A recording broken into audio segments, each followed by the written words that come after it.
todos, agradezco la participación de todos los presentes. Les voy a pedir que por favor tengan cuidado con sus micros, ¿no? Para poder escuchar a los ponentes. Muchas gracias. Bueno, mi nombre es Adriana Bustinza, creo que la mayoría del grupo me conoce. Esta noche vamos a iniciar con las actividades académicas del Grupo de Hematología Pediátrica de la Sociedad Peruana de Hematología. Y tenemos un caso muy interesante del Comité de Hemostasia y Trombosis del Grupo de Hematología Pediátrica. Quiero agradecer mucho la participación de las doctoras invitadas. La doctora Claudia Chávez Santillán, ella es médico pediatra, está terminando la especialidad de neonatología en el Instituto Nacional de Salud del Niño de San Borja, nos va a presentar el caso clínico.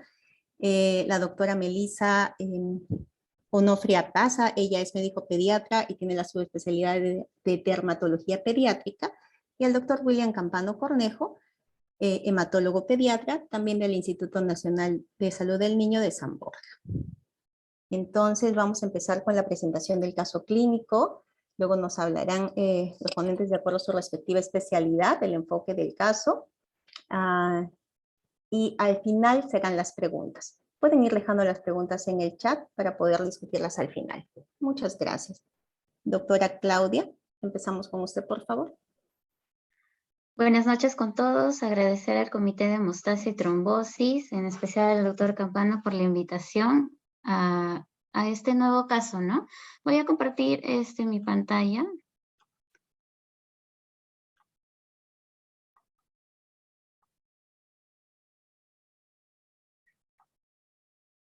¿Logran visualizar?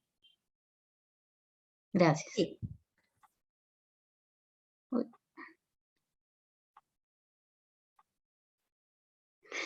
Bien, buenas noches con todos a los participantes. Como lo mencionó la doctora Adriana Bustinza, hoy día vamos a comentar un poco de un caso que hemos tenido en el Hospital del Niño de San Borja. Es un caso de hemangiodotelioma caposiforme asociado a fenómeno de Hashbad-Merritt, Entonces, tenemos como antecedentes, este paciente ha sido referido de una clínica particular de Lima. Como antecedentes prenatales, tenemos que la mamá tiene edad de 35 años, su tercera gestación. Lamentablemente no tuvo controles prenatales, serología negativa, grupo sanguíneo positivo y niega infecciones durante su embarazo. Tiene también los antecedentes de tener 2 hijos varones, uno de 2 años y una mujer de 14 años aparentemente sana. En los natales, bueno, el término de la gestación fue por cesárea, por antecedente de sufrimiento fetal agudo. Nació con una edad gestacional de 37 semanas, con un peso de 3,6 kg, talla 48 centímetros, perímetro cefálico 34,5, Apgar 8,9, 8 al minuto, 9 a los 10 minutos, líquido amnial meconial fluido y grupo sanguíneo positivo. Bueno, pues este paciente llega al instituto en mal estado general, en ventilación mecánica, con los diagnósticos de un shock multifactorial, a descartar una malformación vascular, hemangiodotelioma caposiforme, asociado a fenómeno de Hashbad-Merritt.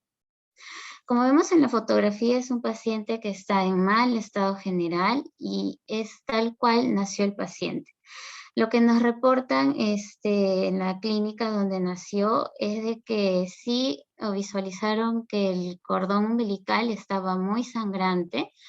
A la hora de clampar persistía el sangrado, entonces es por ello que cirugía pediátrica hizo un punto de hemostasia en esa zona y es ahí donde empezó a haber mayor sangrado. Entonces el paciente tuvieron que hacerle una compresión, vendaje en el abdomen para tratar de evitar este sangrado. Y en la clínica decidieron hacerle una transfusión de paquete globular, plaquetas y plasma fresco congelado. Es ahí donde deciden su referencia al instituto, ¿no? Para mayor manejo especializado. Bueno, el examen físico es un paciente que estuvo en sedación, con sonda orogástrica, en ventilación mecánica, saturando 95%, con frecuencia cardíaca 133, temperatura 36.8, con una presión de 96-63, con una PAN de 76. Estas presiones ya han sido después de utilizar inotropos, porque las presiones medias no llegaban a 36, que requeriría para este paciente de edad gestacional de 37 semanas, que más o menos lo calculamos que sea normal para su edad, la presión arterial media 37, ¿no? Entonces su piel era pálida, llenado capilar lento, más de 3 segundos, con áreas esfaceladas en zona de hipogastrio, ingle, glúteo izquierdo, zonas de hematomas bajo la lesión, edema de ambos miembros inferiores, tórax y pulmones, el flujo de aire pasaba asimétrico, pero había cierta incomodidad, ya que tenía este vendaje. Bueno, no tengo las fotografías, pero tenía un vendaje bastante la cavidad abdominal, que le hacía mal patrón respiratorio. Cardiovascular, tenía ruidos cardíacos buenos, de buena intensidad, no impresionaba soplos, el pulso femoral no se evaluaba porque estaba bien con vendaje. El pulso pedio estaba presente, pero había frialdad distal. El abdomen estaba distendido, ruidos hidroaéreos poco disminuidos, poco depresible, con esa lesión vascular en hipogastrio con sangrado activo, ¿no? Y la zona genital había en el escroto y prepucio estaban aumentados de tamaño. Y en lo neurológico estaba bajo sedación, con tono y fuerza disminuidos, presión palmar débil, plantar ausente, fontanela anterior normotensa. Entonces sí, los diagnósticos nos hemos planteado como shock multifactorial, malformación vascular, hemangioendotelioma caposiforme, asociado a este fenómeno de Casa-Bashmer. Bueno, en sí este cuadro nos ha tenido una alteración hematológica grave, anemia severa, coagulopatía de consumo, trombocitopenia grave, que es lo más marcado en el paciente. Y bueno, asociado a su gravedad y las posibles complicaciones es que no se cuenta con pautas de manejo estandarizado en la población infantil. Y por tanto, los esquemas terapéuticos, si bien es cierto, nos mencionan incisión quirúrgica y también asociado a tratamiento médico, con corticoides sistémicos, en este caso se podía utilizar vincristina, propranolol y antiagregante plaquetario, quimioterapia, incluso embolización y escleroterapia, y podría ser radioterapia, ¿no? Y a pesar de que haya distintas opciones de tratamiento, la eficacia y la seguridad de estas no se han evaluado en ensayos aleatorizados ni en grandes estudios observacionales. Y esta evidencia se limita a series de casos, informes de casos únicos y experiencia clínica. Es por eso que en el instituto hicimos una junta médica con hematología pediátrica, dermatología pediátrica, para instaurar en el paciente un manejo que nos ayude a poder, a que haya mejoría de los síntomas y de esta coagulopatía y disminuya el tamaño de esta masa tumoral, ¿no? Entonces se quedó en conjunto con todo el equipo, tratamiento antiagregante, tratamiento con vincristina, mantener transfusiones de crioprecipitado, incluso utilizar también sirolimus, pero lamentablemente en el Perú no es su distribución, entonces se tenía que hacer una serie de documentos para poder agilizar su trámite y compra para el paciente, pero mientras tanto sí estuvo instaurado este tratamiento. Y bueno, es como vemos en la imagen, ¿no? Es así como llegó nuestro paciente, muy mal estado general, hemodinámicamente estuvo con uso de inotropos, en la parte hidroelectrolítica presentó oliguria, hematuria, ira prerrenal con hiponatremia, se le puso retos de sodio, incluso llegó a hacer esta insuficiencia renal aguda con una creatinina de 1.7 que fue aumentándose en su evolución. Y en la parte infecciosa, si bien es cierto, no tenía un hemograma infeccioso, Pero había un PCR de 12, pero de acuerdo a la edad de vida del paciente que llegó, que tenía menos de 24 horas de vida, entonces sí es esperable ese PCR de 12, pero por el alto riesgo de infecciones de heridas desfaceladas se decidió colocar cobertura de amplio espectro. Lo hematológico, bueno, vino con este antecedente de transfusión desde plasma, de paquete globular, de plaquetas, y, y hubo mayor trastorno de la coagulación, ¿no? Una anemia secundaria a este fenómeno de Cash-Badmer. Bueno, en lo respiratorio, como les comentaba, seguía en ventilación mecánica con un estado ácido-base de acidosis metabólica compensada, y neurológicamente se estuvo manejando sedación con morfina. No, esto es un poco de lo que ha tenido nuestro paciente en la área de UCI neonatal. Si bien es cierto, al inicio pues tuvo esta trombocitopenia grave, con perfil de coagulación prolongado. Y bueno, como se instauró el tratamiento con vincristina, se usó una dosis semanal de 0.05 miligramos por kilo. Y bueno, si bien es cierto, tuvo un... El niñito está grave. ¿Y no tiene su teléfono? Sus audios, por favor. Sí llegó a marcar la plaquetopenia, ¿no? El padre sacerdote. ¿Quieren que venga el sacerdote? Por favor, buenas noches, por favor, tengan cuidado con sus micros. La gerencia CNCN San Borja, apague su micro, por favor.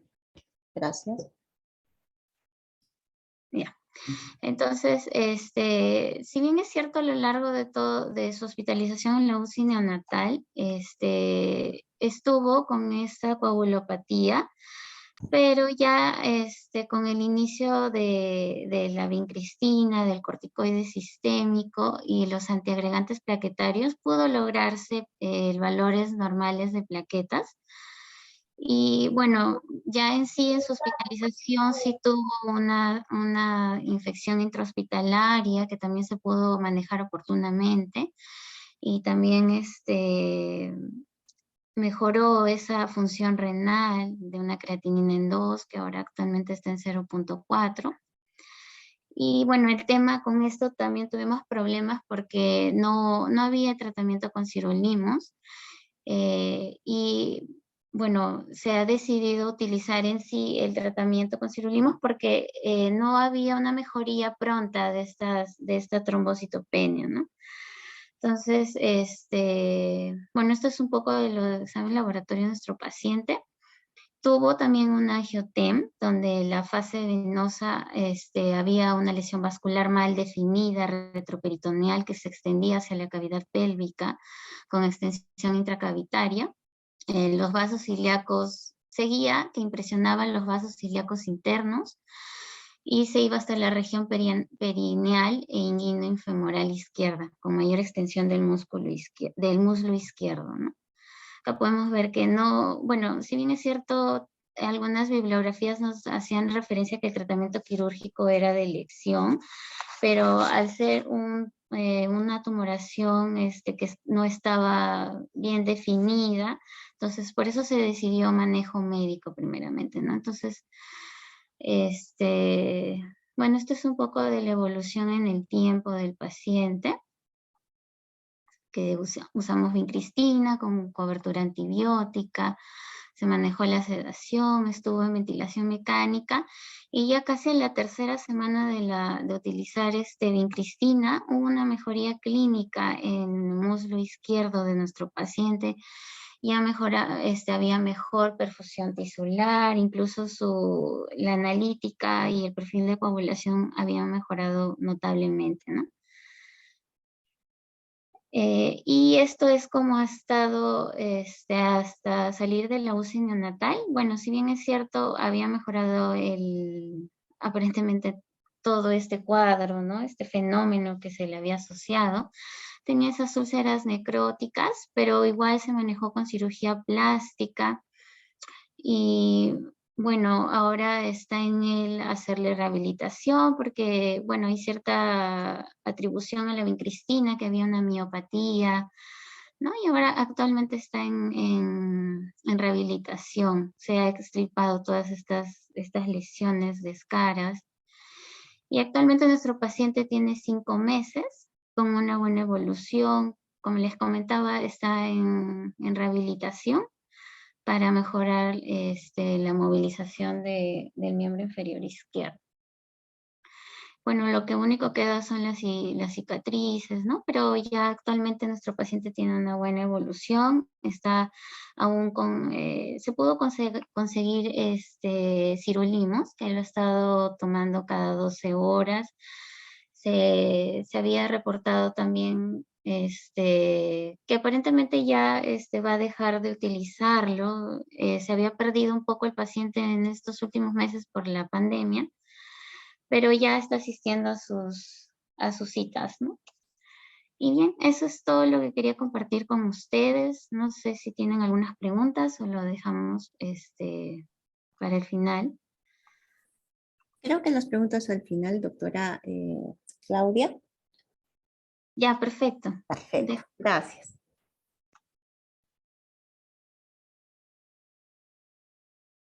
Dejaré de compartir, ¿no? Para que la doctora pueda compartir su Por favor. presentación.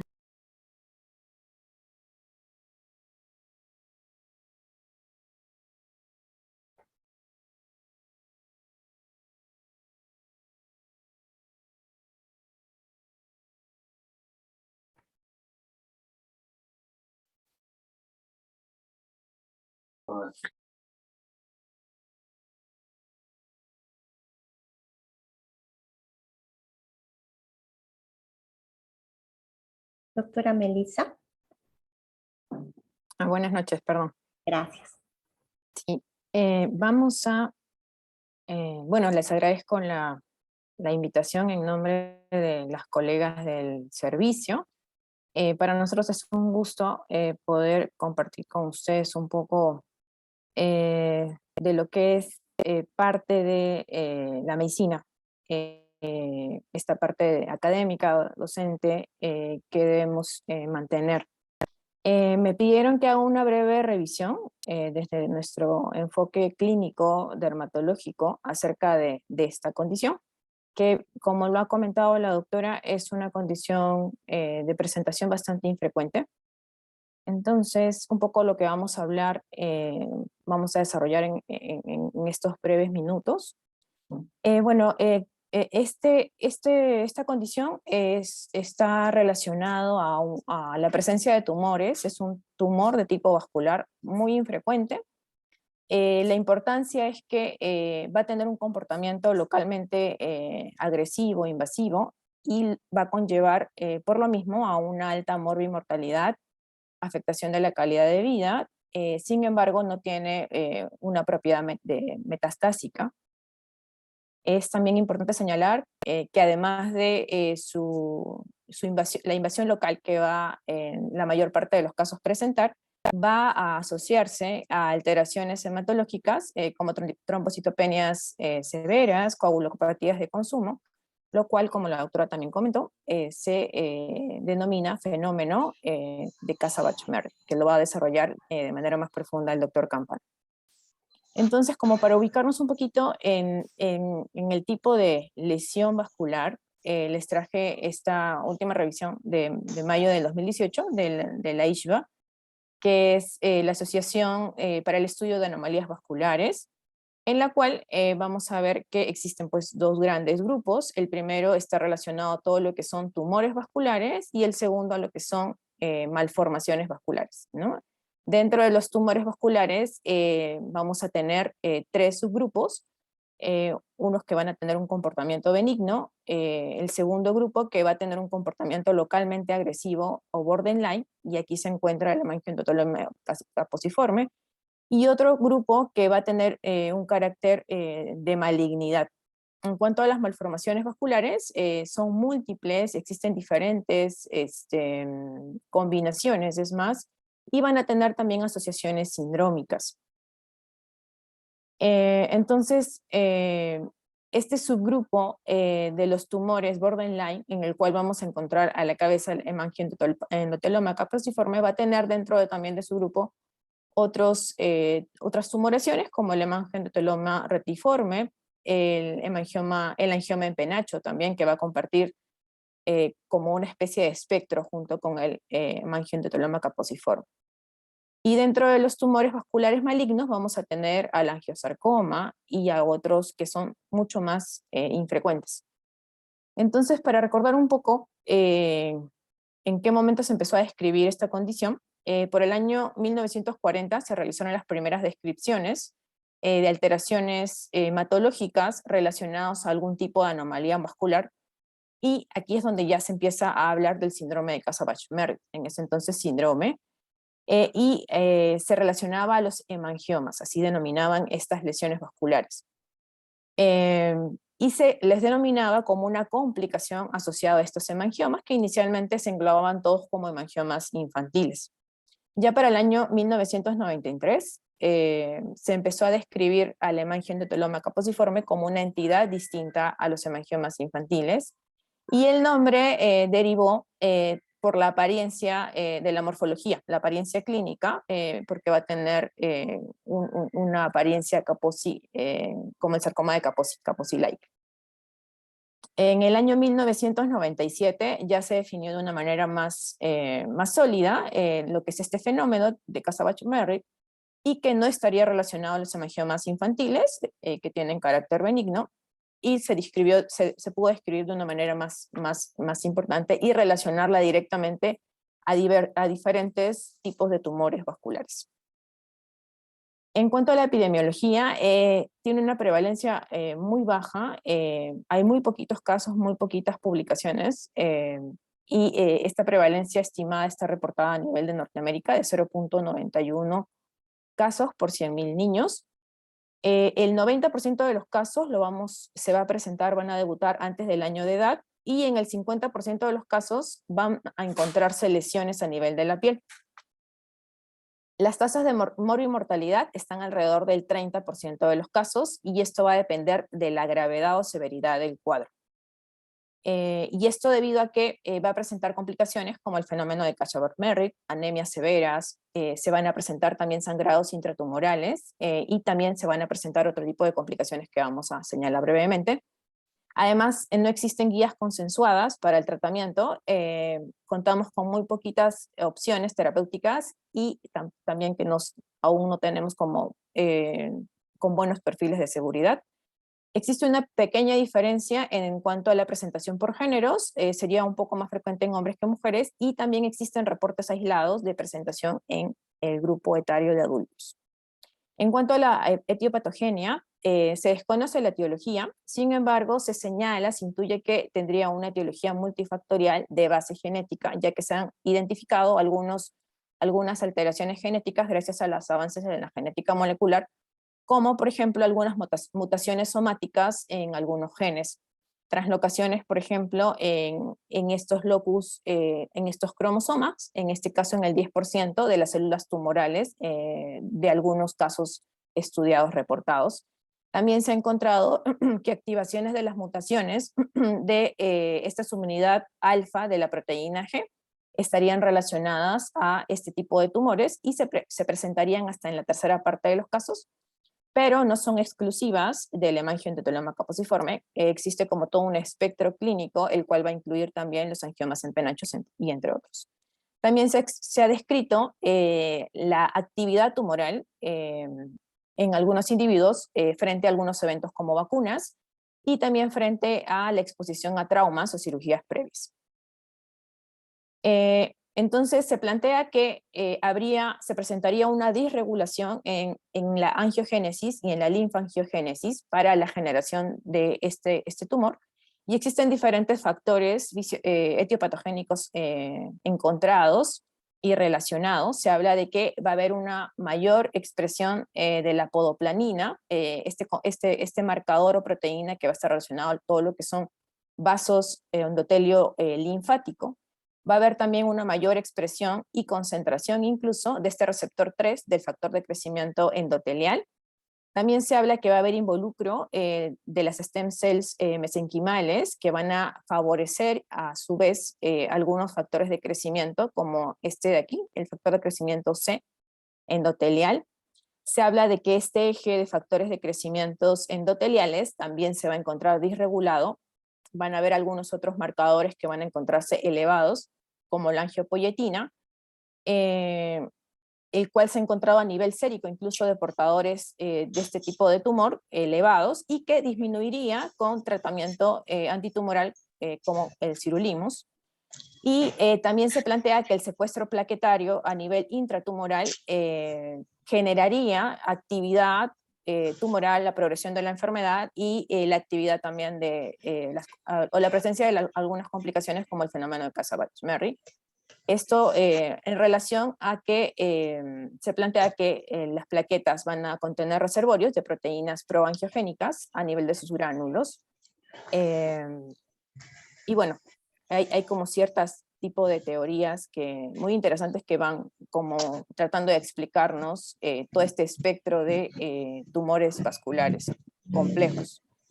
En cuanto al cuadro clínico, vamos a hablar primero de la morfología de las lesiones. Vamos a encontrar manchas vasculares de color rojo, violáceas en algunos casos, de aspecto hasta purpúrico, que van a poder estar asociadas a la presencia de masas, nódulos o placas de consistencia indurada. Eso es importante, un dato clínico importante.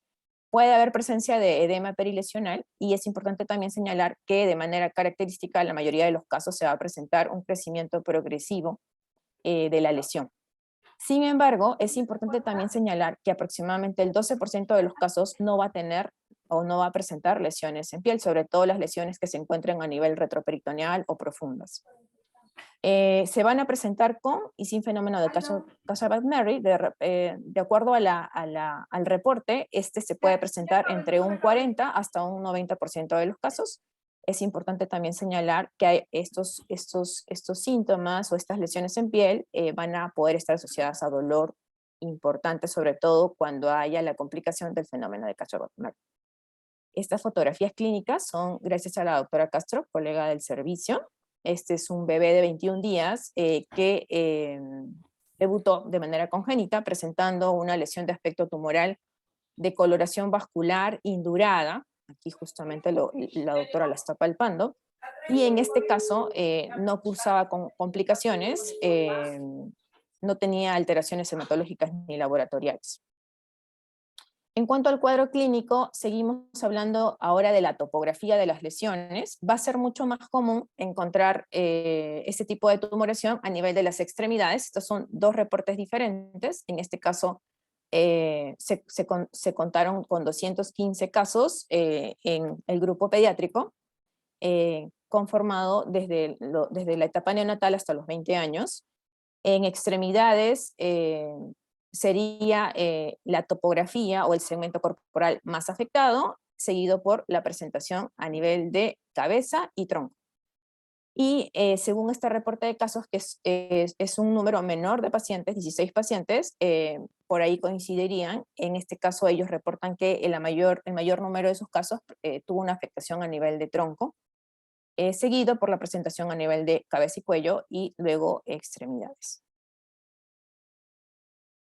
En cuanto al diagnóstico, vamos a utilizar no solo la clínica, va a haber una dificultad diagnóstica, como comentamos, en los casos en donde la lesión se encuentre en cavidad a nivel profundo, como a nivel retroperitoneal, y no se encuentren lesiones en la piel, que dijimos que esto puede presentarse hasta en el 12% de los casos.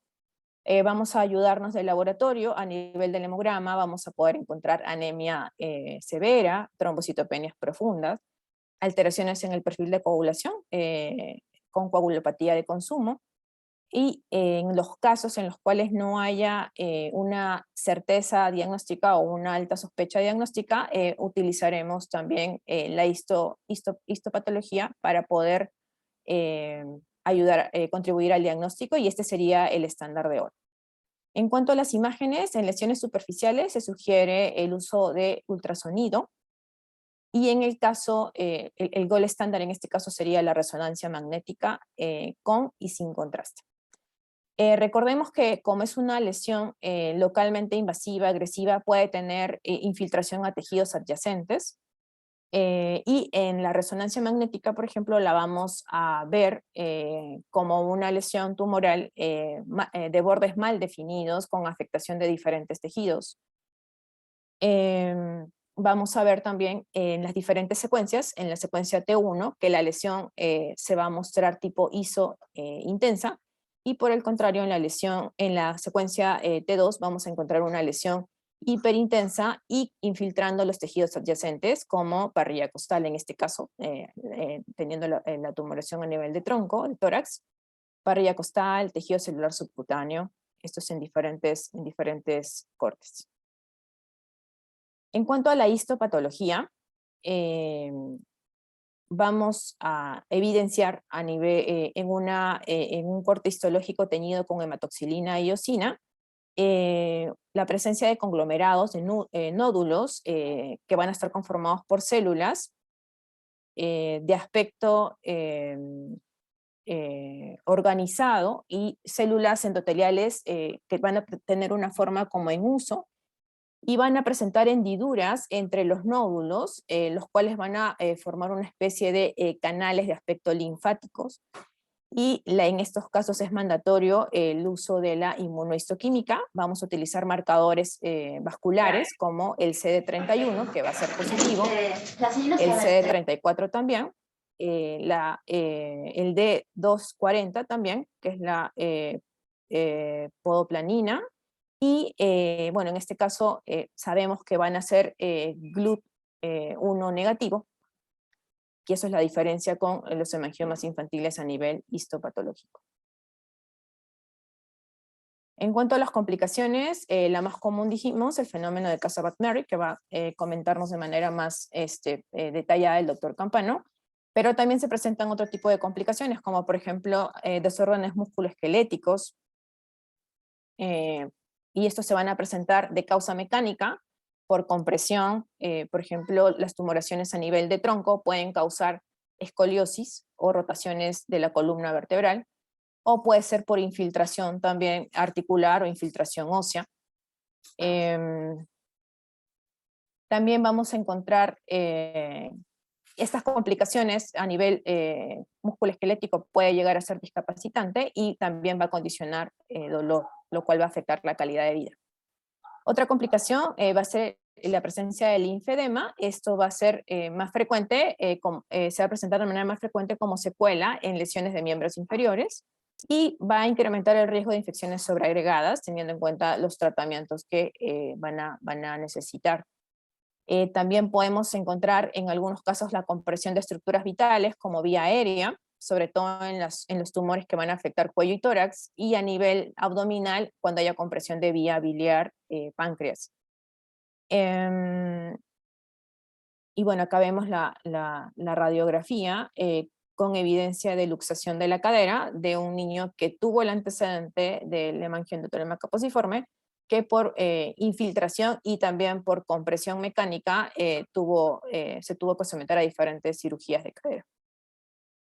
El diagnóstico diferencial, tanto por clínica, por el grupo etario afectado, van a ser principalmente los hemangiomas infantiles, los hemangiomas congénitos, algunas malformaciones venosas complejas, y la linfangiomatosis caposiforme, que está descrita dentro del mismo espectro de la tumoración, y es muy difícil hacer el diagnóstico diferencial. En este caso, se presentan lesiones tumorales, generalmente multifocales, puede haber también fenómeno de Casa-Buck-Merrick, y generalmente la sobrevida es mucho menor, se calcula entre un 20 y 30% de sobrevida. Este cuadro se los traje para recordar que fenómeno de Casa-Buck-Merrick y anomalías hematológicas relacionadas a tumores vasculares no es exclusivo de la hemangioma caposiforme. Vamos a encontrarlo de manera muy frecuente también en el angioma en penacho, que sería el segundo tumor en este espectro más común. Los hemangiomas congénitos rápidamente involutivos también pueden presentar alteraciones hematológicas, algunas malformaciones venosas extensas o malformaciones linfáticas venosas extensas también, sobre todo post cirugía o post trauma. algunas malformaciones linfáticas extensas también, y algunas otras condiciones para tenerlo en mente dentro de los diagnósticos diferenciales. En cuanto al tratamiento, sabemos que no contamos ni con scores de severidad ni con guías de tratamiento consensuadas. En el año 2013, Drolet y colaboradores propusieron pautas de tratamiento para ese entonces. Ellos recomendaban de primera línea el uso de esteroides y o en tratamiento combinado con vincristina. En los últimos años hemos podido valorar la eficacia de sirolimus como opción terapéutica en algunos tipos de anomalías vasculares complicadas, quiere decir no solamente para lesiones tumorales, sino también para algunas malformaciones vasculares. Las opiniones de expertos van a coincidir que en casos de presentarse un cuadro severo o que amenace la vida, el tratamiento debe ser agresivo. Y existen hasta 3 grupos de tratamiento. El primero va a ser radiología intervencionista, el segundo va a ser irradiar la lesión, y el tercero está basado en todo lo que es tratamiento médico. Según las últimas recomendaciones, el tratamiento de primera línea sería el uso de corticosteroides sistémicos más vincristina o más sirolimus. Y aquí les dejo una tabla con las dosis recomendadas. Y podemos rescatar de la revisión sistemática esta publicación del Hospital de Niños de la Universidad de Zhejiang, que juntó 215 pacientes con hemangioendotelioma caposiforme. Según esta publicación, los mejores resultados se tendrían con sirolimus en cuanto a la respuesta a la resolución del fenómeno de Cassavant-Merry y también a la disminución del tamaño tumoral. Y en segundo lugar, con el tratamiento con vincristina, ambos en combinación con los esteroides sistémicos. Eso sería todo. Perfecto, muchas gracias, doctora. Ahora procedo a compartir mi pantalla. Por favor, si alguien me pudiera confirmar si la pueden ver. Sí, la vemos bien. Perfecto, muy bien. Muchas gracias. Entonces, para continuar ahora hablando del fenómeno de Cassavant-Merry, bueno, soy el doctor William Campano Cornejo. Yo soy médico pediatra y hematólogo y estoy pues muy gustoso de estar aquí con ustedes. Vamos a hablar un poquito de la historia que ya nos mencionó pues la doctora. Ya desde 1940 a los doctores Hay Cassavant y la doctora Catherine Merritt describen por primera vez a un niño de sexo masculino de 2 meses de edad que tiene una lesión que para ese momento se llamó un hemangioma capilar gigante, pero tenía la característica de que tenía una asociación con una coagulopatía, que para ese momento se catalogó como consumo.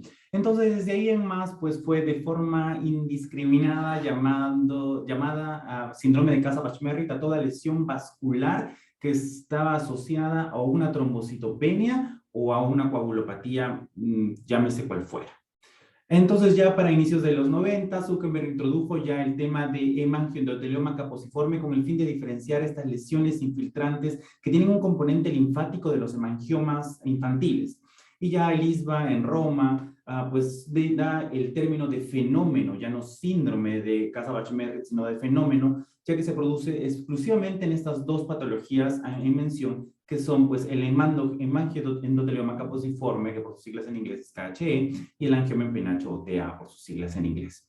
Entonces, ¿cómo nosotros podemos describir qué es el fenómeno de Cassavant-Merritt? Diremos que es una complicación potencialmente mortal, dependiendo de la literatura que uno lea, puede encontrar hasta el más del 30% de mortalidad en estos casos, y está caracterizado por, en el contexto, por supuesto, de un paciente con hemangioendotelioma caposiforme o angioma en penacho, tener trombocitopenia y coagulopatía secundaria a consumo. Si bien es cierto, también puede acompañarse de anemia, sí, pero puede ser tanto por secuestro como una maja, ¿no? Una anemia hemolítica microangiopática. Y entonces, ¿por qué sucede pues este fenómeno de Cassavant-Merritt? Y en realidad todavía no sabemos por qué sucede, y menos todavía por qué suceden estas 2 patologías exclusivamente. Hay algo que se llama el fenómeno de Cassavant-Merritt-like, sí, pero en realidad solo está abocada a estas 2 patologías. Aparentemente se postula que podría ser el endotelio anormal, tanto en su estructura como su función, y así como también una alteración en la arquitectura vascular, ya que son vasos enmarañados que pueden llevar a un anormal flujo sanguíneo. Y entonces se postula lo siguiente: se ve que hay un atrapamiento de las plaquetas por células endoteliales vasculares que proliferan de forma normal, y una vez que se atrapan, se quedan ahí, se adhieren, comienzan a acumularse, se activan, y una vez que se activan, hemostasia primaria cualquiera, comienza a activar la cascada de la coagulación. Y una vez que comienza a activarse la cascada de coagulación, se deposita fibrina, se producen microtrombos, y una vez que se produce eso, también se va a activar la fibrinolisis natural del cuerpo. Y una vez que se comienza a activar la fibrinolisis, comienza a haber microsangrados dentro del tumor, y nuevamente estos microsangrados llevan a una coagulación.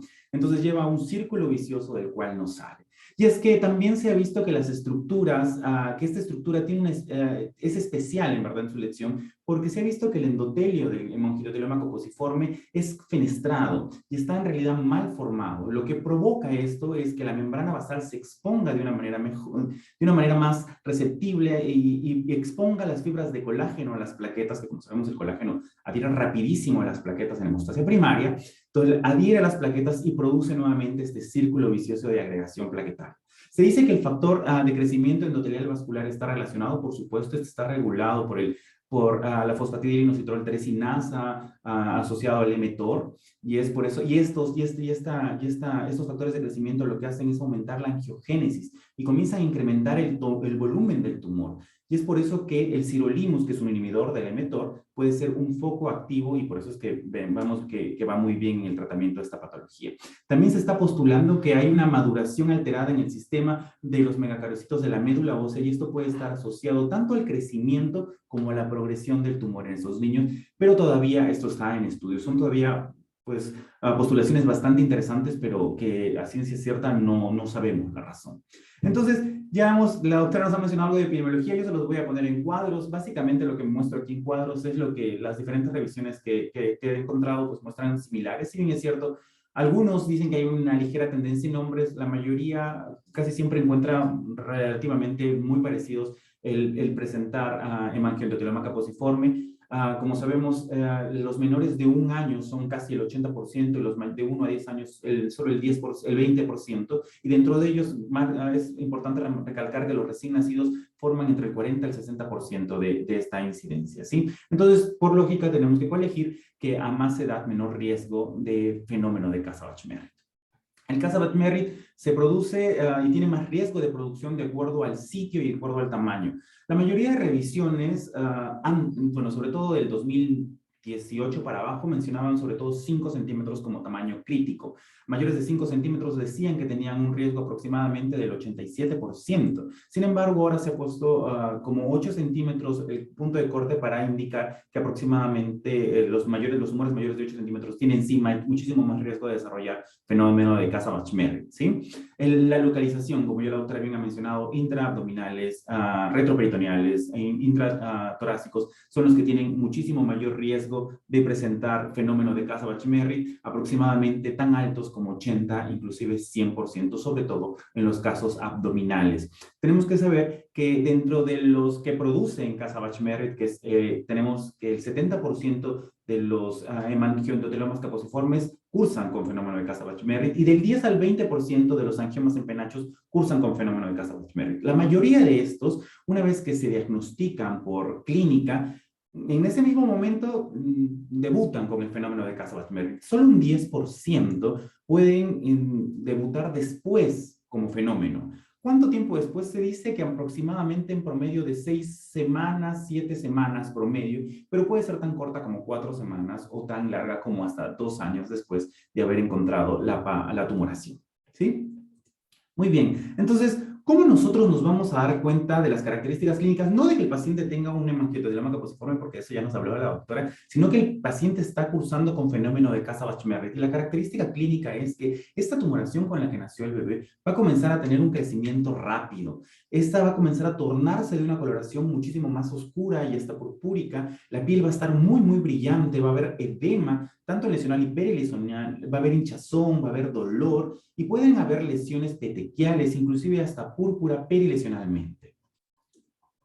En la analítica que nosotros tomemos vamos a encontrar trombocitopenia. Dependiendo de la revisión que uno lea, nos refieren que es común que se tenga en menos de 50,000, incluso las nuevas nos hablan hasta menos de 30,000 plaquetas, el nivel de plaquetas, teniendo como límites niños que debutan con 3,000 plaquetas y con 50,000 plaquetas. Recuerdo que el caso clínico pasado, pues tuve la suerte de que el paciente llegó en una guardia mía, y el paciente llegó después de 3 transfusiones de plaquetas, que dijimos que no se le transfunda, pero bueno, me imagino en la desesperación de que el paciente tenía 7.000 plaquetas, pues se transfundió.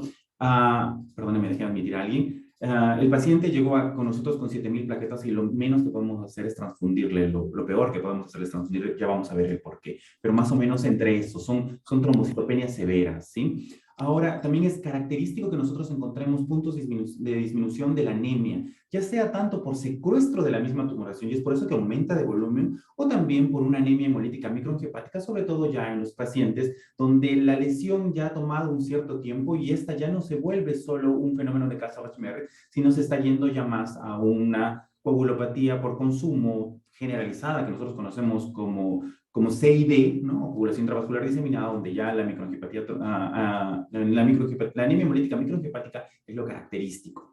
La alteración del perfil de coagulación, y acá quiero ser puntual y quiero que presten atención un poquito en esto, porque en verdad lo que se va a alterar es el fibrinógeno y se va a elevar el dímero D, más los tiempos de coagulación, tanto TP y TPTA, no se van a alterar, es más, se van a mantener dentro de rangos normales, otra vez 3 a 5 segundos por encima de la media o del límite mayor para la edad, ¿no? Ahora, voy a hacer un pequeño capítulo aquí, un pequeño paréntesis, por favor, para que ya no se use el INR de forma indiscriminada, como se, en realidad se está haciendo mal uso del INR. El INR se creó, o no se creó también, pero no se debe ver en el contexto de un paciente fuera de un paciente que no esté anticoagulado con warfarina, o sea, o por lo menos con algún cumarínico, o sea, con inhibidores de la vitamina K.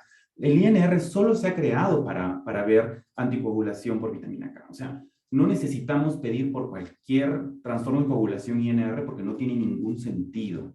Si bien es cierto, hay pues patologías especiales, como por ejemplo, sobre todo los posttransplantados hepáticos, que sí en sus criterios clínicos ven INR, pero no es generalizado, o sea, no se tiene por qué comparar un niño sano o con una coagulopatía con un INR. El INR viene de un conjunto de pacientes que han sido anticoagulados. Estamos comparando niños que no tienen anticoagulación con niños que sí tienen anticoagulación como un índice normalizado. Entonces eso es un error. Por favor, dejemos ya de solicitar INR en pacientes que no están anticoagulados, ¿ok?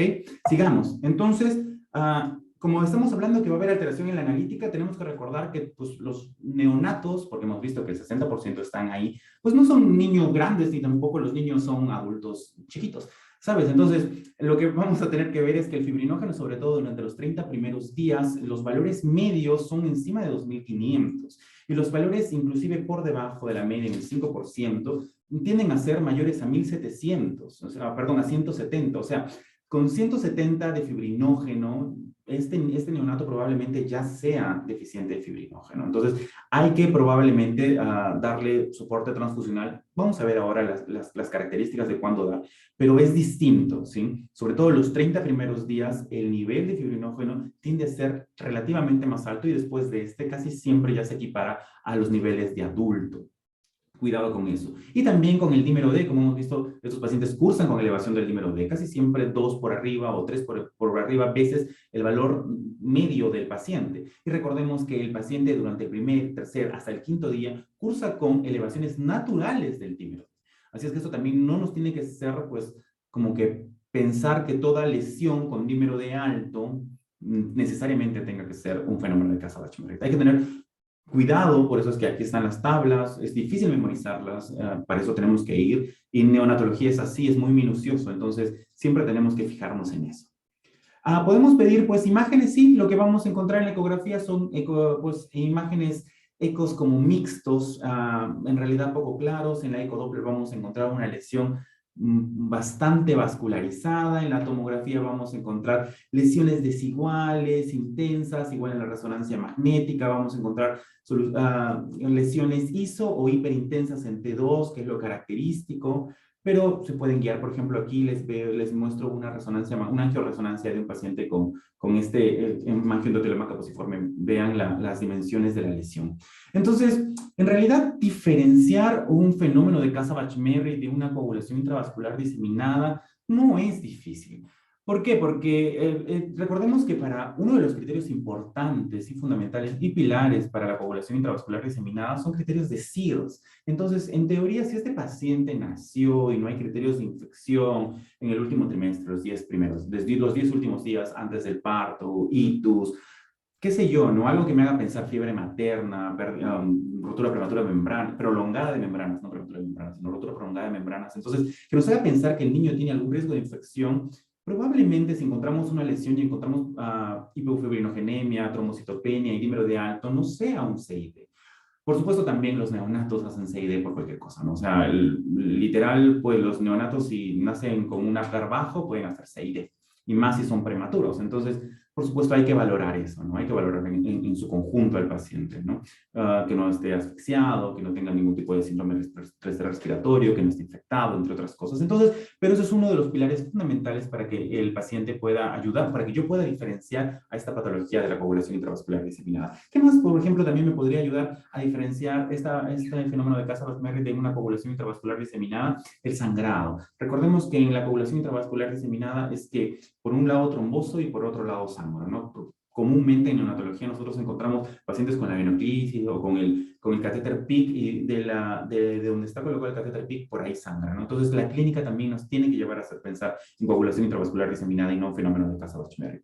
Hay algo un poquito más difícil que es diferenciar el fenómeno de Casa-Bach-Merritt de la coagulopatía intravascular localizada. La coagulopatía intravascular localizada se da en el contexto de sobre todo anomalías vasculares. Por ejemplo, hay los famosos RICH, ¿no? Que son los hemangiomas que tienen involución rápida, ¿no? Ellos, por ejemplo, también pueden presentar esta coagulopatía intravascular localizada. Y esta está caracterizada porque, no sé, no es tan frecuente en niños, en realidad no es tan frecuente en niños menores de en infantes, es más frecuente en niños, más frecuente en adultos. Y estos sí cursan con un dímero D marcadamente alto, casi siempre mayores a 10.000 microgramos por litro. Y la trombocitopenia que estos pacientes presentan tienden a estar leves. No, casi, es pocas veces que los niños con esta patología llegan a plaquetas, o conteo de plaquetas menores a 80.000, ¿no? Entonces, a diferencia, por ejemplo, de los fenómenos de Casa-Bach-Merritt, donde la trombocitopenia sí es severa. Acá hay que tener un poco de cuidado, porque a diferencia de los fenómenos de Casa-Bach-Merritt, para estos pacientes, por ejemplo, un neonato que tenga 60.000 plaquetas, que esté haciendo un LIC, lo que yo voy a pensar, y tiene alto riesgo de hemorragia intracerebral, pues probablemente él sí se vaya a beneficiar de una transfusión de plaquetas. A diferencia, y esto es algo que tiene que ser bien puntual, a diferencia, por ejemplo, de un paciente que tenga fenómeno de Casa-Bach-Merritt, donde se ha visto que la transfusión de plaquetas por la etiología del fenómeno de Casa-Bach-Merritt predispone al niño a empeoramiento, a agrandamiento del tumor, a mayor hinchazón, a mayor riesgo de sangrado inclusive, y no eleva plaquetas. Y si eleva plaquetas, se le elevará un máximo de bueno, se ha visto también en reportes hasta 24 horas, pero después hay un consumo rápido de esta cantidad de plaquetas. Entonces, en el fenómeno de Casa-Bach-Merritt, pese a la trombocitopenia profunda, la hemorragia grave es bastante rara. No es que no vaya a haber hemorragia. Si yo someto a mi paciente a algún trauma, por ejemplo, necesito entrar a una biopsia, necesito hacerle algún procedimiento invasivo, probablemente sí se vaya a ver beneficiado de una transfusión, ¿no? Pero no por el hecho de que tenga 3.000 plaquetas, necesito transfundir a un neonato, ¿no? Y ahí es donde tenemos que dejar de tratar números y tratar la clínica del paciente. Y esto es lo característico. Y ahí es donde, y por eso es que se hace este tema. ¿Qué médico en su sano juicio deja de transfundir plaquetas con un número menos de 5.000? Con un niño que probablemente tenga una lesión gigantesca y tenga riesgo de sangrado, ¿no? Entonces, pero esta es una patología muy especial y es por eso que es la primera que se toca en el tema de comité de hemostasis y trombosis. Entonces, ¿cuál es el tratamiento? Vamos aquí. El soporte transfusional, que es lo principal. La transfusión de plaquetas puede causar justo la ingurgitación tumoral, mayor dolor, empeoramiento de la coagulopatía subyacente y a menudo no mejora el número de plaquetas. Se dice que solo debe administrarse transfusión de plaquetas cuando hay sangrado activo o si está inmediatamente antes o durante una cirugía de alto riesgo de sangrado, mas no cualquier cirugía. La transfusión de concentrado eritrocitario se puede hacer siempre, recordemos que en neonatos ahora el soporte transfusional tiene que seguir una escala restrictiva y ya no tanto liberal como se ha venido haciendo hasta antes del 2018, sino es más restrictiva, ¿no? Recordemos que ahora es por la ganancia de peso, por el volumen, por el FiO2, por la taquipnia, por la taquicardia, ¿no? Que nos tienen que guiar para el soporte transfusional, el estado hemodinámico de un paciente. Pero el transfundir paquete globular, o perdónenme, concentrado eritrocitario lisocompatible, que es la forma correcta de llamarla, no es que vaya a empeorar o vaya a beneficiar el fenómeno de la plasma. Se va a tener que transfundir concentrado eritrocitario isocompatible cuando deba ser transfundido. Entonces, lo que sí se va a recomendar, si nosotros comparamos plasma fresco congelado o crioprecipitado si es que yo necesito elevar mi cantidad de fibrinógeno. Recordemos, crioprecipitado, factor von Willebrand, 8, 13 y fibrinógeno. Es básicamente lo que nosotros necesitamos elevar con crio, ¿no?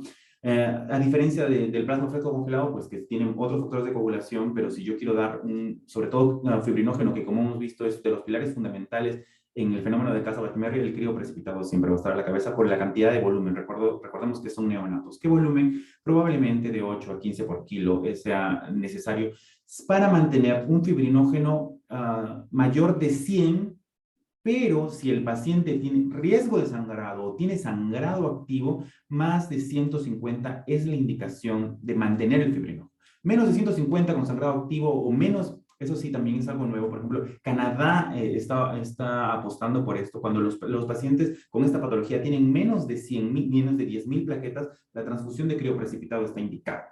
Entonces, acá podríamos agregarle, ¿no? Cuando el paciente esté con sangrado activo, cuando tenga plaquetas menos de 10,000, transfusión de crioprecipitado. Si el fibrinógeno está a menos de 100, definitivamente transfusión de crioprecipitado. Recordemos que probablemente esto de aquí sea el primer mes, pero no durante los primeros días, donde el fibrinógeno tiene un nivel mayor promedio, ¿no? Entonces, la clínica tiene que mandar. Plasma fresco congelado, por supuesto, si es que hay prolongación de tiempos de coagulación. Recordemos siempre que independientemente sea TP o TPTA, la vía final es la fibrina. O sea, si yo no tengo fibrinógeno, el TP o el TPTA se van a prolongar. Entonces, lo primero que tengo que transfundir si veo tiempos prolongados, si tengo fibrinógeno bajo y un TT prolongadísimo, probablemente sea crioprecipitado. Si veo que con mi crioprecipitado la analítica de TP, TPTA es adecuada, no va a necesitar un plasma fresco congelado. Pero sin embargo, si pese a mi crío estoy viendo que se prolonga, eso ya es deficiencia de factores de coagulación y probablemente algo que no tenga crío precipitado. Es común ver, sobre todo en trastornos o malformaciones vasculares, disminuciones de los factores 5, 8 y 13. Hay que tener mucho cuidado con eso, ¿sí? Entonces ahí, por ejemplo, sí convendría pasar plasma fresco congelado. Entonces tenemos pues nuestras herramientas para tratamiento. Dentro de nuestras primeras herramientas el glucocorticoide, que como sabemos inhibe la proliferación anormal de las células endoteliales vasculares y esta también reduce la respuesta inflamatoria. Es nuestra primera línea porque tiene un bajo costo, porque tiene una respuesta en realidad relativamente rápida. Se dice que entre las 2 a 4 semanas ya hay una respuesta y la facilidad del manejo. Todos hemos manejado corticoides, todos creo que podemos manejar sin ningún problema. Se ha hecho un estudio, en realidad, un metaanálisis para ver la función del corticoide. ¿Funciona o no funciona? Y aproximadamente se ha encontrado entre un 35.8 a un 54.7% de efectividad en el corticoide solo. Recordemos que el corticoide probablemente sea tal vez lo indicado, ahora está cambiando, ahora es sirolimus, ¿no? Pero podría ser lo indicado si no tengo sirolimus en el manejo de un hemangioma endotelioma caposiforme que no esté con fenómeno de Casa-Batch-Merritt. Ahora vamos a hablar de un hemangioma caposiforme con fenómeno de Casa-Batch-Merritt que se trata de forma más agresiva. Entonces, tenemos ahí al glucocorticoide, prednisona, metilprednisolona. Ahora vamos a ver las dosis. Tenemos a sirolimus. Recordemos que el sirolimus bloquea el mTOR, ¿sí? Entonces, obviamente, como va a bloquear el mTOR, va a bloquear los factores de crecimiento endotelial, por lo tanto, va a ser antiangiogénico, va a ser proaptótico y autofagocítico. O sea, va a promover esto. Y se ha visto también en un estudio que en general, todos los estudios que les estoy mostrando de los porcentajes, por favor, siempre están abajo en las referencias, todos cambian, ¿eh? 96.8% de efectividad del sirolimus, solo o en compañía de corticoide. En realidad, en compañía de corticoide es mejor.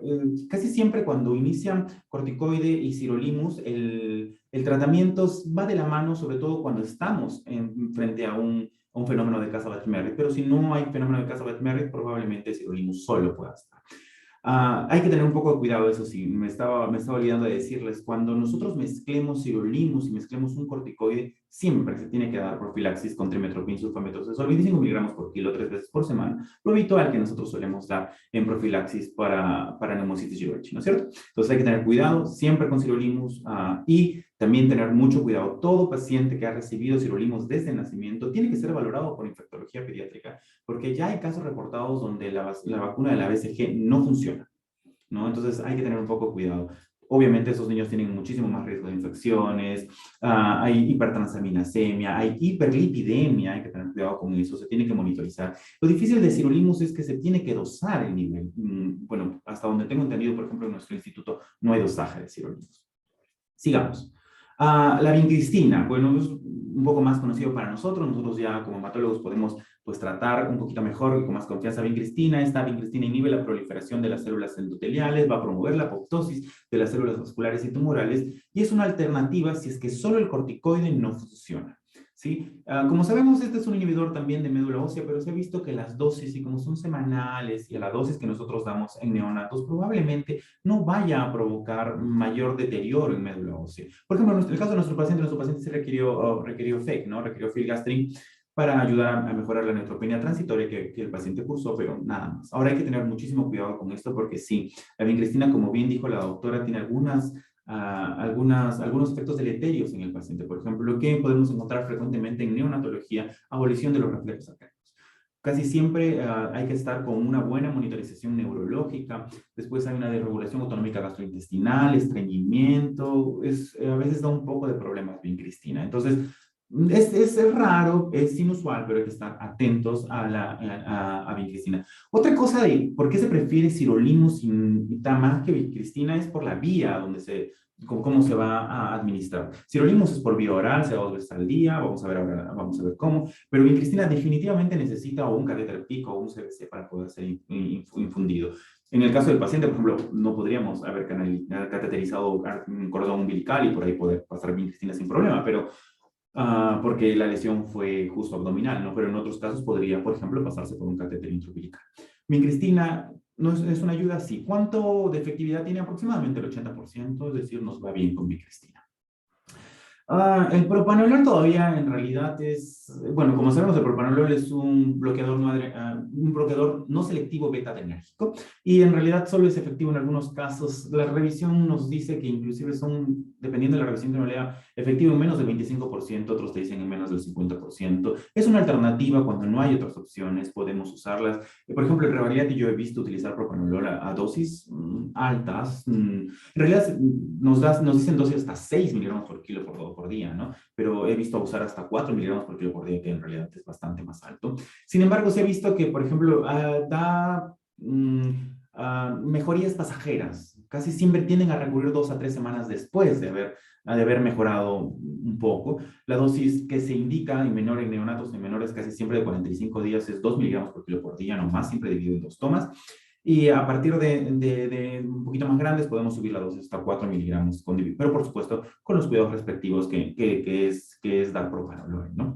Las drogas antiagregantes, en realidad todo esto es bastante compartido. Se entendería que estas nos ayudarían, porque como hemos visto, todo el problema es esta activación, esta agregación y este acúmulo de plaquetas que genera esta coagulopatía por consumo. Sin embargo, son pocos los protocolos que uno puede leer donde el uso de aspirina y ticlo, sobre todo, sean los más utilizables. Por ejemplo, la Sociedad Española de Oncología sí usa en su protocolo. Me parece también que algunos países de Europa usan aspirina. La mayoría usa de 3 a 5 miligramos por kilo por dosis antiagregantes de aspirina. Algunos le agregan ticlo más o menos a 10 miligramos por kilo por día.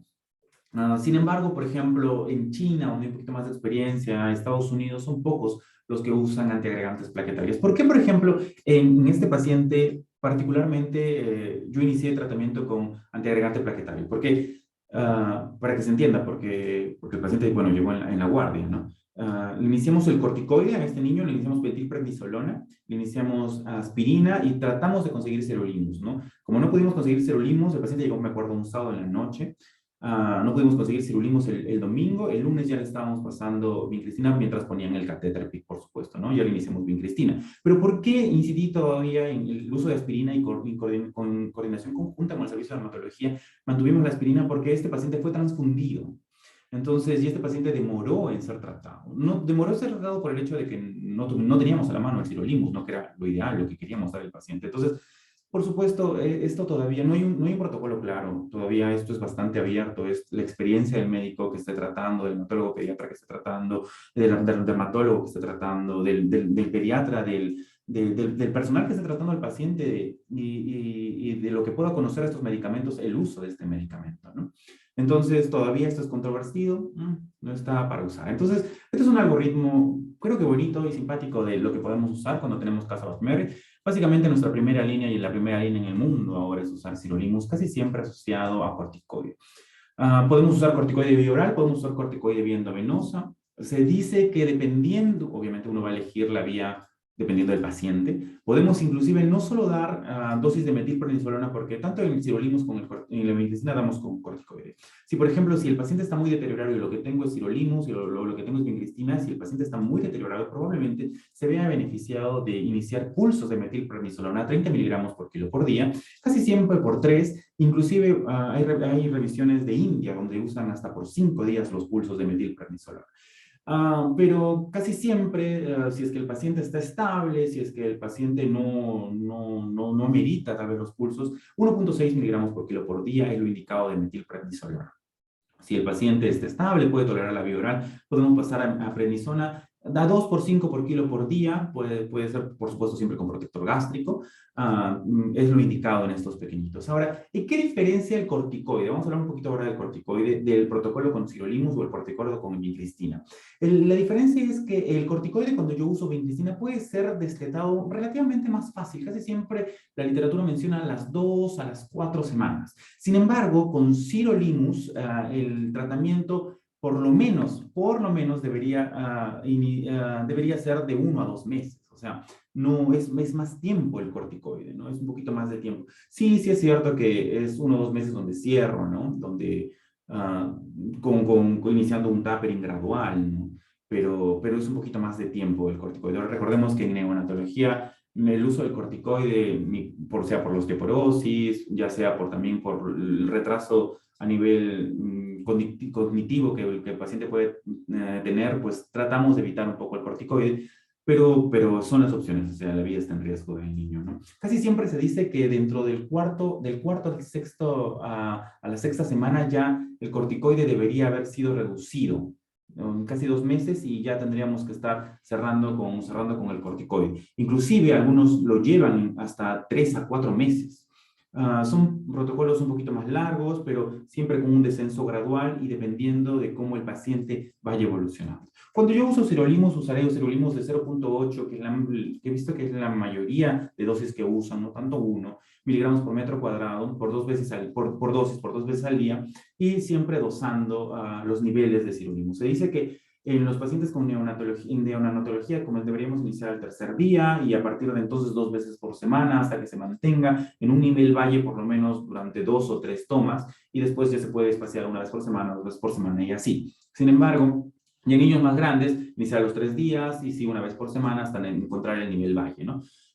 Y siempre de 10 a 13, son pocas las revisiones que pueden encontrar donde los niveles de sirolimus vayan hasta 15. Hay que tener un poco cuidado, sobre todo por la hipertrigliceridemia, la hipertransaminasemia y demás efectos que conocemos que puede traer el sirolimus, así como, por ejemplo, la inmunodeficiencia. O sea, estamos inmunosuprimiendo a este paciente, y más aún con el corticoide, ¿no?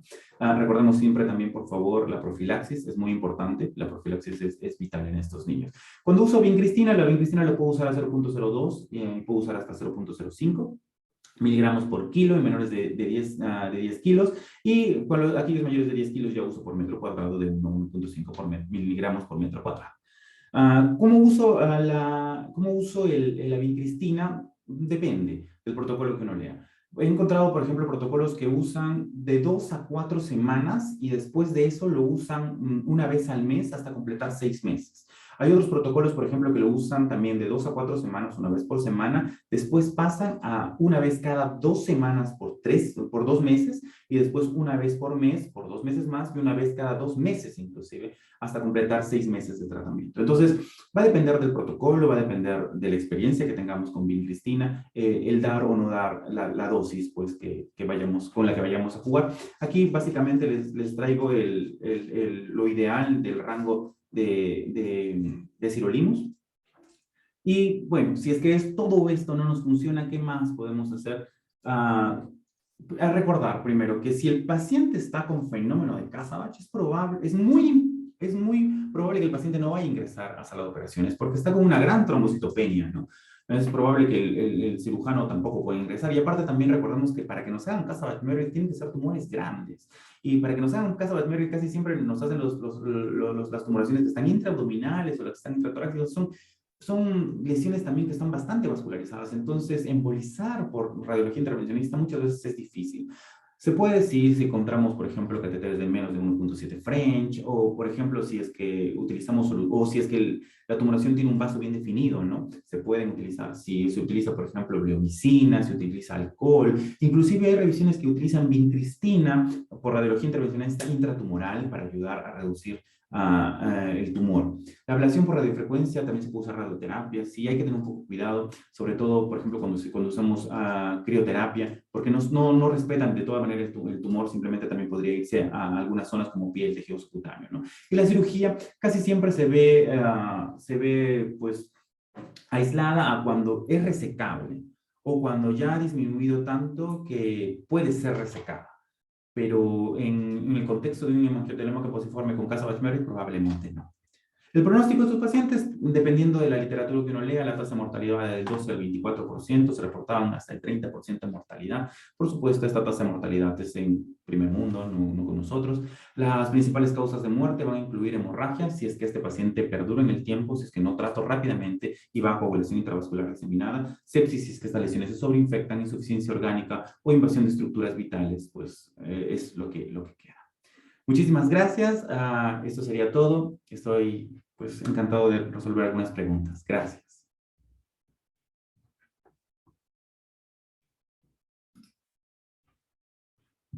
Gracias, William. Gracias, doctora Melissa. Gracias, doctora Claudia, por las excelentes exposiciones. Mientras el público va dejando algunas preguntas, quisiera, reunir algunas cosas, ¿no?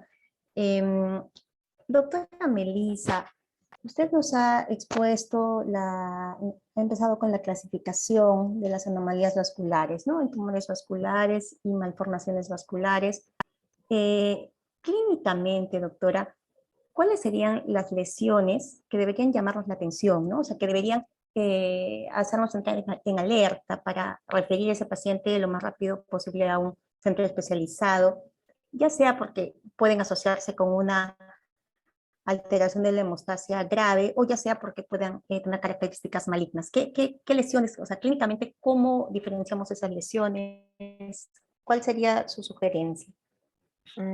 Generalmente los casos de hemangioendoteloma que hemos visto y de angiomas en penacho han sido casos moderados o graves, en el sentido que son bebés que lucen críticamente enfermos, ¿no? Van a tener no solamente alguna alteración hematológica, sino van a tener algún tipo de alteración hemodinámica en relación a la lesión. Va a ser muy diferente, por ejemplo, en el caso de los niños los recién nacidos, igual neonatos, que se van a presentar con algunas otras lesiones tumorales, como los hemangiomas congénitos, que dicho sea de paso, son lesiones no raras, si las vemos, no son tan poco frecuentes. En estos casos son bebés que van a lucir bien. Son lesiones que a veces sí pueden tener un tamaño importante, no siempre van a tener algún tipo de alteración hematológica, pero sí están descritos, son de 3 tipos. El que va a tener mayor asociación de algún tipo de alteración hematológica, pero con el bebé luciendo en buen estado, va a ser el de rápida involución, que va a presentar una regresión tumoral hacia los 4 meses. Entonces va a haber como un cambio ya hacia el primer mes de vida. Entonces, el mayor número de los casos con hemangioendoteloma caposiforme se van a presentar en niños que van a lucir críticamente enfermos. Son niños que generalmente, o neonatos que nacen y que se quedan hospitalizados por algún tipo de alteración hemodinámica, ventilatoria o algo relacionado, ¿no? Y dentro de el abordaje es que se evidencian este tipo de alteraciones o complicaciones hematológicas. La otra complicación más frecuente también es el tema de la afectación de la vía aérea. En cuanto a las tumoraciones malignas, esas sí son mucho más raras. Se pueden presentar en niños que estén estables, hemodinámicamente, clínicamente estables. Generalmente no hay como una diferencia muy clara en cuanto a la parte clínica. Simplemente en la historia, a veces son un poco más indurados, por ejemplo, este sí podría ser un dato importante, son un poquito de consistencia más indurada, pueden tener una coloración no tan francamente vascular, a veces se ven como el color de la piel. Entonces, en esos casos en los cuales nosotros tenemos algún tipo de duda diagnóstica, vamos a estudiar no solo con imágenes, sino generalmente terminamos en biopsia para corroborar con histopatología, ¿no? Entonces, generalmente las lesiones congénitas que vamos a ver o son hemangiomas congénitos o son este tipo de lesiones agresivos localmente que se van a presentar en bebés enfermos, críticamente enfermos. Es decir, las lesiones induradas serían como que las más riesgosas. Clínicamente podría ser como una diferencia con las lesiones benignas, con los hemangiomas congénitos, si van a ser lesiones más induradas, de una coloración no tan típica, no tan vascular a veces. Sí. Ok, doctora. ¿Qué tan frecuente ha sido ver estos casos de hemangioendoteloma caposiforme en el Hospital del Niño de San Borja? En nuestro caso, si no me equivoco, es el ¿Me segundo. llegó a escuchar? Sí, le comentaba que si no me equivoco es el segundo que vemos en el servicio. Sí. Hemangiomas congénitos sí tenemos varios. Bueno, sí, los infantiles son también casi de a diario. Sí, este sería el segundo. Y aprovecho, ahora que me acuerdo, en comentar que sí tenemos ya sirolimus en farmacia del instituto. Y también ya mediante la coordinación de la unidad de dermatología se logró también conseguir el tema del dosaje que, como comentaba el doctor Campano, es un poco engorroso hasta ahora todavía realizar el monitoreo. Es un poco, como dice, de arte, experiencia. Hay muchísimas recomendaciones, incluso se diferencian los protocolos de manejar sirolimus en un neonato que en un lactante. Entonces, sí ya lo tenemos, entonces vamos a ir empezando a usarlo. Ya tenemos algunos pacientes con malformaciones vasculares también candidatos, entonces vamos a ir comentándoles ahí. Dicho sea de paso, tenemos un comité de anomalías vasculares en el hospital. Aprovecho en comentárselos. Está conformado tanto por la parte clínica, está conformado también por cirujanos y radiólogos intervencionistas. Ahí se presentan los casos de diferentes especialidades para poder discutirlos en junta médica, revisando las imágenes y llegar a plantear un plan de trabajo, el mejor plan de trabajo para cada caso. Así que están también invitados. Seguro que en algún momento también nos han acompañado. Este comité esta unidad tiene ya algunos años. Yo la conozco desde que me incorporé en el servicio, en el hospital. Qué interesante, doctora. Muchas gracias. Doctora Claudia, para poder conocer ahorita cómo está el paciente, ¿cuánto tiempo de vida tiene ya el paciente y cuál ha sido la planificación para el seguimiento, ¿no? ¿Hay posibilidad de recidiva? ¿Qué consecuencias le ha traído? No sé si nos puede comentar. Doctora, actualmente nuestro pacientito tiene 5 meses. Aún sigue con su tratamiento con sirolimus. Si bien es cierto, justo lo que mencionaba la doctora, sí le están haciendo el dosaje y justo estaba revisando la historia, pero estaba pendiente pues porque se había perdido unos meses, me imagino que por la pandemia, pero sí, justo hoy había asistido a sus controles de fisioterapia rehabilitadora, porque si bien es cierto no había buena abducción del miembro inferior izquierdo, el reflejo estaba como que un poco abolido de los reflejos plantares, pero más que nada era eso, ¿no? Si iba a seguir también con el tratamiento con cirulismo. Me parece que de acuerdo a ese dosaje ya se va a ver si ya lo retiramos, porque, bueno, clínicamente ha habido una recidiva, ¿no? De esta tumoración. Incluso, sí tiene una resonancia, perdón, de diciembre, que es totalmente diferente a la cual ingresó, ¿no? Ya ha habido bastante mejoría en ello. Lo único ahorita es la rehabilitación y que que tenga sus terapias, su fisioterapia, ¿no? Porque ya tiene que sentarse, el papá me mencionaba que tiende un poco a sentarse, que ya lo logra hacer de a pocos, pero sí se incorpora, ¿no? Sí hay control cefálico, sí, sí, por esa parte está yendo bien, ¿no? Ahora hay que ver con esto del dosaje de cirulimos y ir viéndolo, ¿no? Un caso bien interesante, la verdad que ha sido la primera vez para mí en la experiencia. Y en cuanto a esos esquemas terapéuticos, ¿no? Que mencionaba el doctor Campano, que más ha sido un tratamiento médico mediante a la gravedad con la que llegó el paciente, ¿no? Me alegra bastante de verdad que haya mejorado notablemente, porque en realidad en su ingreso no dábamos muchas esperanzas con el paciente, ¿no? Incluso los papitos eran un poco jóvenes, ¿no? Había cierta incertidumbre en esto, pero felizmente está teniendo buena evolución. Gracias, doctora. Doctor William, para terminar, creo que ya el tiempo también avanzó bastante. William, bueno, solamente como para conversar un poquito, tú hablaste de diferenciar, ¿no? Entre un Cassavas-Meckel versus una coagulación intravascular diseminada. No sé, creo que no es tan sencillo, digamos, en este caso, ¿no? Porque no mencionaste algo como que fácil, claro, uno puede decirlo así, ¿no? Sin embargo, mencionan, ¿no? Que por la fisiopatología podría terminar en una coagulación intravascular diseminada, ¿no? Que sabemos que hay scores, hay algunos que, bueno, se pueden usar en niños también.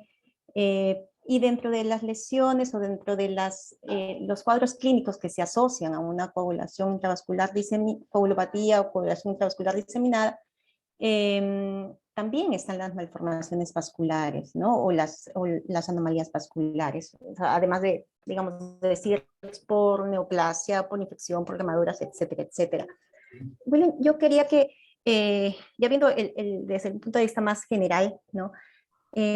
Ante una anomalía vascular, ¿no? Que no sepamos qué es, que de repente es muy llamativa y que podamos, digamos, sospechamos un hemangiotelioma caposiforme, pero ante una anomalía vascular, ¿qué parámetros de laboratorio son importantes? Es decir, ¿qué se haría con ese paciente? Además de la evaluación clínica, obviamente, ¿no?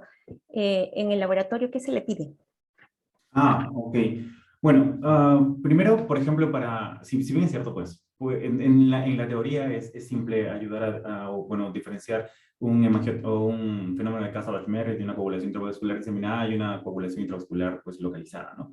En teoría, pero lo que vamos a tener que echar mano, sobre todo en los primeros momentos donde la ecografía, donde la resonancia magnética, donde la biopsia está alejada, y donde probablemente, por ejemplo, no tengamos un experto que es un dermatólogo pediatra para decirnos, porque los dermatólogos pediatras eso, o sea, lo ven y lo saben. Pero nosotros que no tenemos esa expertise, pues evidentemente no vamos a poder hacerlo. Entonces, vamos a tener que echar mano de otras cosas, como por ejemplo una ecografía, una Doppler, o esperando que, por ejemplo, ya venga el paciente con el antecedente de una ecografía pues ginecológica donde nos muestre que el niño ya viene con una malformación venosa, una analítica completa. Estamos hablando pues pues, Estamos hablando de bioquímica completa, hepática, renal, vamos a necesitar un hemograma, siempre el dímero de la mano, fibrinógeno, siempre de la mano con los tiempos de coagulación, ya saben, INR no hay necesidad. Saquémoslo de la cabeza, ya no, por favor, mal uso del INR. Necesitamos, ¿qué más? La clínica, historia, y necesitamos historia, básicamente historia, porque recordemos que este paciente puede llegarnos en la guardia en un momento u otro y estar solos frente a él. Entonces, eso nos va a ayudar. Casi siempre, por ejemplo, las otras malformaciones vasculares, bueno, que no es mi expertise, pero se vuelven nuestra expertise cuando se vienen trastornos de coagulación, no cursan con esta trombocitopenia tan severa. No es lo característico de ellos. Yo creo que el punto clave que es la trombocitopenia, pero el punto clave para ayudarnos a diferenciar es la clínica de esta trombocitopenia. Es una trombocitopenia que ni petequias da. Es una trombocitopenia que no sangra, si es que no someto al paciente a un estrés grande, a un trauma grande. Entonces, por ahí nos tienen que ir jalando. Dímeros prolongados, elevados, y a diferencia de la coagulación intravascular diseminada, casi no prolonga tiempos, a menos que ya lo hayamos agarrado muy tarde. Y es frecuente también, por ejemplo, que nosotros encontremos en el frotis de sangre periférica ya la microangiopatía trombótica, pero porque ya se está yendo más a una coagulación intravascular diseminada, o sea, por un secundario, un MAT, y ese MAT me está llevando un MAJA. Entonces, perdóneme, una microangiopatía trombótica, y esa microangiopatía trombótica me está llevando una anemia hemolítica microangiopática, ¿no? Entonces, para que se me entienda. Entonces, ya eso es más de coagulación intravascular diseminada. Si bien es cierto, para los neonatos y niños todavía no existe una escala, un score, tenemos la del ISTH, pues, ¿no? Que nos valora antecedentes como principal y muy importante el nivel de plaquetas. Es importante el nivel de fibrinógeno, el dímero D, el TP, ¿no? Entonces son marcadores que nos tienen que ayudar a pensar en otra patología y el estado clínico del paciente. Entonces, yo creo que es clínico, en realidad es clínico. Ahora, hay otras patologías, por ejemplo, como el endoteloma caposiforme, que esa sí me da un fenómeno de Casa-Bachmerry-like, que literal se trata como un fenómeno de Casa-Bachmerry. Básicamente se dice que es por lo mismo activación plaquetaria, que nos podría ayudar a diferenciar clínicamente que estos pacientes, por ejemplo, suelen tener derrames, tanto pericárdicos como pleurales, y casi siempre son hemáticos, pocas veces exudativos o transudativos. Entonces, por ahí nos podría ayudar a pensar en esto, pero como la doctora bien ha dicho, tienen muy mal pronóstico. Entonces, por ahí, por ejemplo, en aquellos pacientes que tienen el RICH, que ya la doctora nos ha comentado, ellos cursan con una trombocitopenia bien pasajera, y es una trombocitopenia leve, máximo 80,000, ¿no? Bajará, y 2, 3 semanas y para arriba solo, sin necesidad de tratamiento. Y es más, lo que nos indican a nosotros es no tratar la coagulopatía, no tratar números, sino tratar al paciente, ¿no? Hablando, por ejemplo, de los tumores vasculares, de bajo flujo. Esos, por ejemplo, ya tienen una característica de formar no tanto sangrado, sino más trombosis, ¿no? Donde, por ejemplo, el tratamiento va a ser con heparina no fraccionada, con heparina de bajo peso molecular o DOAX, porque se ha visto, por ejemplo, que la warfarina ahí no sirve, o sea, está de adorno, pero por ejemplo, ¿no? Entonces, yo creo que son muchas cosas, es experiencia en literatura, es ver, es recibir opiniones de todos los colegas involucrados para poder hacer un diagnóstico. Está un poco difícil. Doctora. Sí, Sí. estaba revisando también en de las malformaciones, ¿no? Individualizan muchas veces, ¿no? Porque no hay consensos. Doctora Melissa, diga. Sí, yo lo que quería comentar, y era un poco respaldar lo que comenta el doctor Campano, cuando estemos frente a un niño con una anomalía vascular generalmente mixta, compleja, lo que vamos a encontrar es un niño que esté estable, porque generalmente van a presentar estas coagulaciones intravasculares localizadas y de curso crónico, que va a ser muy diferente a estas lesiones tumorales que van a poder tener complicaciones agudas, ¿no? Sí pueden en algún momento causar conceide, sí, pero generalmente se describen después de algún procedimiento, después de algún trauma, después de algún tipo de cirugía. Entonces, como para tenerlo en cuenta, entonces eso nos va a ayudar muchísimo si es que lo recibimos y no tiene ningún antecedente o estudio previo. Ok, doctora, muchas gracias. Más bien en aras del tiempo, creo que damos por concluido la revisión del caso clínico, la discusión del caso clínico. Agradezco mucho William, con el que siempre compartimos, trabajamos, y muchísimas gracias a las doctoras invitadas, doctora Claudia, doctora Melissa, muchísimas gracias. No sé si alguno tiene alguna cosa más que agregar. Los escucho. Muchísimas gracias por la invitación a nombre de todas las colegas del departamento de la unidad de dermatología, y bueno, nos gusta mucho participar en estas actividades académicas y esperemos que no sea la última. Muchísimas gracias. Gracias. Yo también agradecer a ambas doctoras, bueno, a todas las doctoras que están aquí presentes, a mi querida maestra doctora Adriana y pues a nuestras dos doctoras invitadas por estar aquí. Siempre sé que su tiempo es valiosísimo. Muchísimas gracias porque aprendemos mucho de ustedes, y para no solo ver, y es el objetivo de estas clases, para no solo ver al niño desde el punto de vista hematológico, sino ver al niño en su conjunto y poder aprender de ustedes a reconocer pues patologías que son raras, pero cuando nos lleguen tenemos que saberlas tratar bien, porque si nosotros los expertos las tratamos mal, entonces no habría ningún sentido. Muchísimas gracias entonces, muchísimas gracias con todos, eso es todo. Les quiero agradecer y nos estamos viendo hasta el próximo jueves, ¿verdad, doctora? Del último mes, del último jueves de cada mes. Exacto. Gracias entonces, buenas noches con Hasta todos. luego. Cuídense. Muchas gracias, hasta luego. Gracias, doctora, gracias.